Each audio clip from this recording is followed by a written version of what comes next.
Uyazi bafowethu,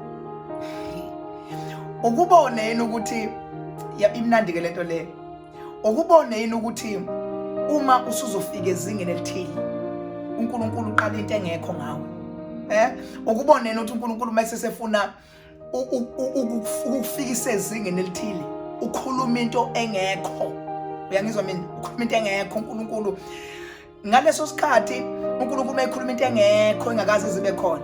Ingenesikhathi ukuthi yabona ke manje ila ngifika khona ebudlelanweni noNkulunkulu. Imasi kule level yokwazana khaxa noThixo. Uyayizwa lento le? Okay, ake ngikubuyise kancane. uNkulunkulu ke wakhuluma into engekho ekhona. Uyangizwa mina? uNkulunkulu wakhuluma into engekho engazange zibe khona, kodwa wayikhuluma kumuntu, wayikhuluma kuNoah. Wakhuluma into uNkulunkulu esezingeni lokuphuphuka ongabazi, kodwa uNoah vele wayenza. Ngiyacabanga ukuthi uNoah wabona ukuthi sengifika ezingeni lokwazana noNkulunkulu ke manje. Wajuluka uNoah. Okay. Ake siphinde futhi sibuke lapho. uNkulunkulu ke wakhuluma into engekho, wayikhuluma nkosiyami kuAbraham. Wayikhuluma uNkulunkulu Abraham, wathi kuAbraham, thatha umfana wakho uphume nawo Isaka uyonikela ngaye, uyomnquma entabeni. Uyibuke lonto leyo, uyibuke into lokuthi kahle kahle ake ngithi mina ake ngiphinde nkosiyami. Uyazi uNkulunkulu meke akhuluma into engekho nawe la emqondweni wakho, khuluma into engekho. Wathi uNkulunkulu iTV ayikho kodwa ikhona. Ubakwazi ukuthi lapho usufika kwi-level yokwazana noNkulunkulu. Mayiphuma uAbraham, ujika uAbraham utshela unkosikazi uthi Abraham ngisaya entabeni nomfana siyabuya, kodwa uthi uNkulunkulu ambombulala. Kodwa ufika kwenzakala entabeni, ufika kambulala umntwana uyabuya naye. Akehle kancane futhi.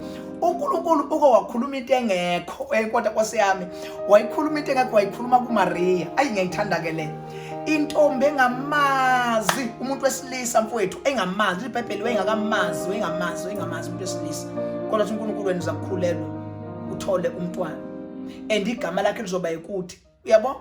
Wangena umntwana, ungangena kanjani umntwana ongamazi umuntu wesilisa? Wangena wakhuluma into engekho uNkulunkulu. Okay, ake sibambe la okugcina. Isikole kaqala wakhuluma into engakazi uzuyiswe. Ubokwazi ukuthi usuke i-communication noNkulunkulu ke ilakho usumazi kahle. Hayi lezi uyakhuluma uNkulunkulu ngelevel ngoba lento ihamba ngelevel ethile. But ngizothi ke namhlanje ngithi ke yonke into ye-level uNkulunkulu akubeka kuyo inesithukuthuku sakhona. Yangizwa? Inesithukuthuku sakhona. Ngisho kanjani ke lapha encwadini kaGenesis 11 ngifuna sihlephuleke namhlanje. uGenesis chapter number 3 uverse number 19 uthi uNkulunkulu kuAdam, ngesithukuthuku sobuso bakho uyakudla isinkwa sakho uze ubuyele emhlabathini lokhu wathathwa kuwo ngokuba ungumhlabathi. Ngithi mina ke ukuze noNkulunkulu ukwazi ukumuzwa kahle kwi-level ethile, you must get ready to be sweating. Kumele ube ready ukujuluka, kumele ube ready ukuthi udelelwe uthukwe, kumele ube ready ukuthi abantu bethi akasaphili lo. Kanti ngalesikhathi uNkulunkulu ufuna ukuqala into i-dimension entsha ngawe. uNkulunkulu yazuke wakhuluma kuAdam la uma uAdam esethi uyakudla isithuthuko. Shuthi yonke into uAdam noma uAdam wenza isono. Moyibuka kahle, Adam wenza isono lapha. Kodwa uNkulunkulu uthi kuAdam, Adam kuswe namhlanje ulisithuthuko. Ngizothi ke mina kithi ke namhlanje yonke into ofuna ukuthuthukiswa ubekwe kuyona uNkulunkulu ezingeni elithile, kulungele ukujuluka, kulungele ukuthi kube khona izinto kube ngathi uyazi uJesu uke wathatha udaka wanqovunya nje udaka uJesu walibheka kumuntu ongaboni. Inhlabathi namanzi izofakwa emehlweni omuntu ongaboni, but umuntu nje uyabona. Uyazi ukuthi uma usekhona ukuphukwanyana nje uNkulunkulu akukhuluma ngempilo yakho. Ingalesikhathi soqala ufike ezingeni lokumazi uNkulunkulu, ngoba lithi iBhayibheli lento ifihlakele kwabahlakaniphileyo kodwa yasembulelwa abantwana. Manje ngizothi mina kuwe ke umntwana umntwana wenza something that is stupid, yabo. Umntwana uvela afika ahlala emlilweni, ahlale phezu komlilo. You know what? Uhlala emlilweni because i-mentality yakhe isuke function akulomhlaba, but isuke sifunction in a level ethile.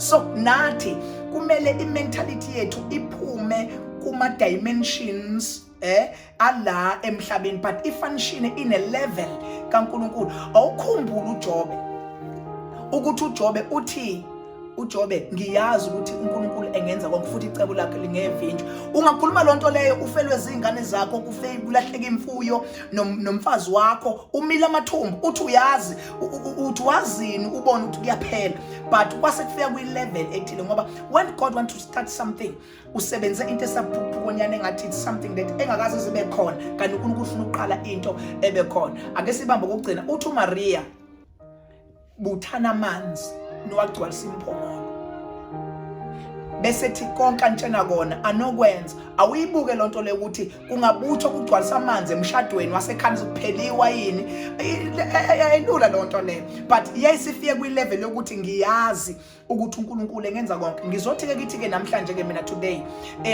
isithukuthuku sakho, you must be ready to sweat ukuze uNkulunkulu akufike kwi-level ethile. Uma uAbrahama uNoah esebuya lapha esewakhela umkhumbi sekunethi imvula, kwavela ukuthi uNoah wayengasona isiphupho kodwa wakhuluma uNkulunkulu. Uma esebuya entabeni uAbrahama nomntwana, kwacaca ukuthi bengabona uphupho but bekhuluma uNkulunkulu. Uma uMaria esemzala ngempela uJesu, kwacaca ukuthi ngisho nakuyena ubaba kaJesu wakabona uphuphuku lokho kwakukhuluma uNkulunkulu. Uma futhi ngempela naye uAdam esenza isono, kwase kuquotewa lencwadi ethi konke sebenzana kube ukuhle kwabamthandayo uNkulunkulu. So isono sakhe it became yashintsha kwangathi ifuna uba i-dimension ye-blessing yokuthi naye noma ewele esonweni but akazange alibale ukumtrust uNkulunkulu, but he continue and wasethola i-blessing yokuba nethuthu. So yonke into esifunayo bafowethu, uma sifuna izinto ngathi nje kuyiphrase kancane le, uma ufuna into enhle you must be ready to get sweat. Uma ufuna ukuba blessed, because sometimes i-faith esihamba ngayo, i-faith can kill you, because uma ungekho ready uba ukujuluka, Bishop, ungekho ready ukujuluka ujulukele into, I'm telling you angeke uzuyithole, but ifuna umuntu ozothatha i-action in that foolishness, in that foolishness, wait asho uNkulunkulu kuwena, abuke ngathi awuphukuphuku.